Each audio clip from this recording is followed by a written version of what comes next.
अगर आप भी चाहते हैं बिट्टू मलंगिया इंटरटेनमेंट का ऑडियो वीडियो सबसे पहले आप तक पहुंचे, तो लाल बटन को दबाकर चैनल को सब्सक्राइब करें और बेल आइकन दबाना ना भूलें।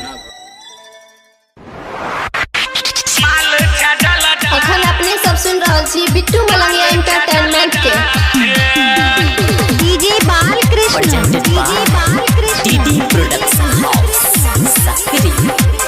माल छडल दा फेट गे छौरी, माल छडल दा फेट, माल छडल दा फेट गे छौरी, माल छडल दा फेट। त कहना की छौ जवानी के रेट गे छौरी, माल छडल दा फेट।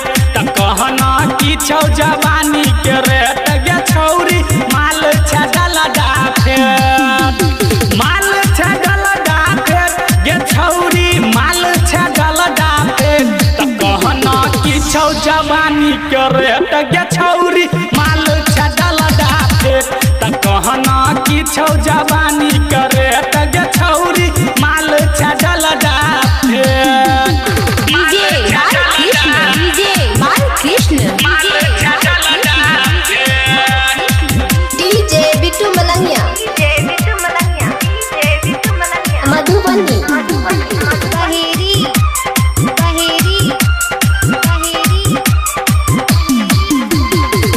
बेचै छै कोन भाव में तू अपन सामान गे, राखै छै हाथ फूल तू अपन दुकान गे, अपन दुकान गे।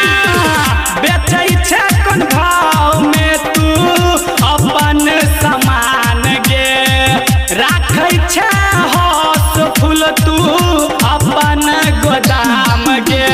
खोल ना अपन गेट गे छौरी, खोल ना अपन गेट, खोल ना अपन गेट गे छौरी, खोल ना अपन गेट। त कहना की छौ जवानी के रेट गे छौरी, माल छडल दा फेट। त कहना की छौ जवानी के रेट गे छौरी, माल छडल दा फेट, माल छडल दा। अखन अहाँ सब सुन रहा छी बिट्टू मलंगिया इंटरटेनमेंट के डीजे बालकृष्ण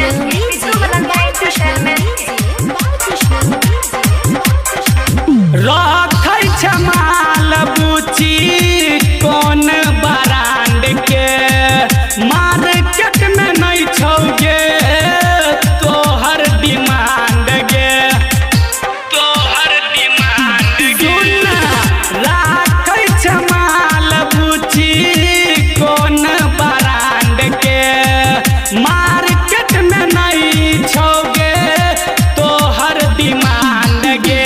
धंधा तू अपन समेत गे छौरी, धंधा तू अपन समेत, धंधा तू अपन समेत गे छौरी, धंधा तू अपन समेत। त कहना की छौ जवानी के रेट गे छौरी, माल छडल दा फेट। त कहना की छौ जवानी के रेट गे छौरी, माल छडल दा फेट। डीजे बालकृष्ण माल छडल दा फेट। प्रेजेंटेड बाय टीडी प्रोडक्शन हाउस सकरी।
किछो जवानी के रेट गे छौरी माल छडल डा फेट त कहना किछो जवानी के रेट गे छौरी माल छडल डा फेट त कहना किछो जवानी के रेट गे छौरी माल छडल डा फेट। Recording by DD production house Sakri 97 084 45 722।